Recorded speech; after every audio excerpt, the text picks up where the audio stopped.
নমস্কার, রান্নাঘরের গল্পতে আপনাদের সকলকে স্বাগত জানাই। আমার আজকের রেসিপি চিকেন স্টু। একঘেয়ে চিকেন কষা বা চিকেন কারি খেতে খেতে বোর হয়ে গেলে আপনারা চিকেন স্টু বানাতে পারেন মুখের স্বাদ চেঞ্জ করার জন্যে। বা বাড়িতে যদি কোনো অসুস্থ রোগী থাকে বা বাচ্চারা থাকে, তাদেরকে সবজি দিয়ে আর গোলমরিচের গুঁড়ো দিয়ে খুবই কম তেল মশলায় আপনারা স্বাস্থ্যকর রেসিপিটি অবশ্যই ট্রাই করতে পারেন।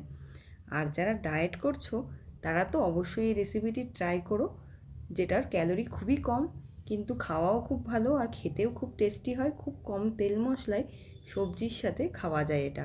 তোমরা চাইলে এর মধ্যে বিভিন্ন প্রকারের সবজি অ্যাড করতে পারো, কিছু সবজি স্কিপও করতে পারো, কিন্তু চিকেন, গোলমরিচের গুঁড়ো আর সবজি দিয়ে এই রেসিপিটি অবশ্যই তোমরা বাড়িতে ট্রাই করো। আর যদি আমার এই ভিডিওটি তোমাদের ভালো লেগে থাকে তাহলে প্লিজ রান্নাঘরের গল্প এই চ্যানেলটিতে একটি সাবস্ক্রাইব করে দিও। তো চলো তাহলে দেখে নেওয়া যাক চিকেন স্টু রেসিপিটি খুব কম সময়ে কিভাবে তৈরি করা যায়। তো চলো দেখে নেওয়া যাক চিকেন স্টু কিভাবে তৈরি করা হয়। তোমরা যে কোনো সময় এটা তৈরি করে নিতে পারো যখন তোমাদের এমনি চিকেন খেতে ইচ্ছা করবে না। আমি এখানে নিয়ে নিয়েছি গাজর, পেঁপে, আলু, লঙ্কা, ক্যাপসিকাম, টমেটো, বিনস, পেঁয়াজ, আদা আর রসুন। আর আমি এখানে নিয়ে নিয়েছি 500 গ্রাম উইথ বোন চিকেন। তোমরা চাইলে বোনলেস চিকেনও এখানে ইউজ করতে পারো।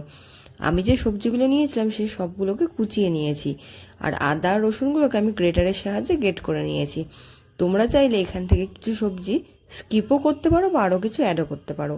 কড়াইতে 2 টেবিল চামচ সাদা তেল দিয়ে তার মধ্যে সামান্য এলাচ, লবঙ্গ আর দারচিনি থেতো করে দিয়ে আমি তার মধ্যে যে 10-12 কোয়া রসুন আর 1 ইঞ্চি আদা নিয়েছিলাম সেইটা গ্রেট করা দিয়ে দিলাম।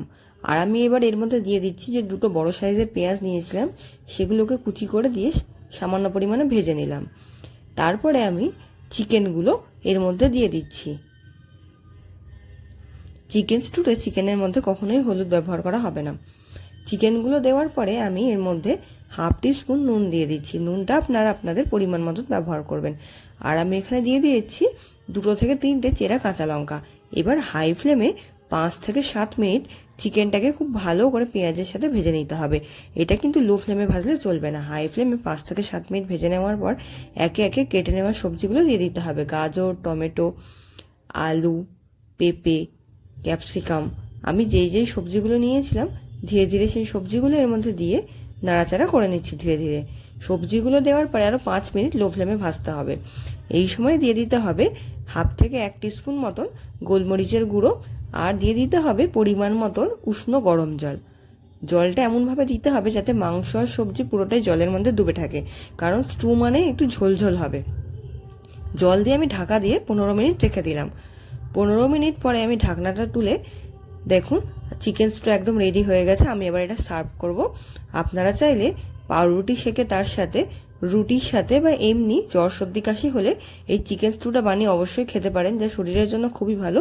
যারা রোগী আছেন তারাও আপনারা চিকেন স্টুটা খেতে পারেন। একদম কম তেল মশলা সবজি দিয়ে তৈরি হওয়া একটি রেসিপি। আপনারা অবশ্যই বাড়িতে দিয়ে ট্রাই করবেন। আর রেসিপিটি কেমন লাগলো কমেন্ট বক্সে কমেন্ট করে জানাবেন। যদি আপনাদের আমার এই ভিডিওটি ভালো লেগে থাকে তাহলে প্লিজ আমার চ্যানেলটিতে সাবস্ক্রাইব করবেন। ওপর থেকে সামান্য পরিমাণে গোলমরিচ গুঁড়ো দিয়ে নাড়াচাড়া করে আমি চিকেন স্টুটাকে সার্ভ করলাম। তো আমার এই ভিডিওটি দেখার জন্য আপনাদের সকলকে অসংখ্য ধন্যবাদ। সবাই ভালো থাকবেন।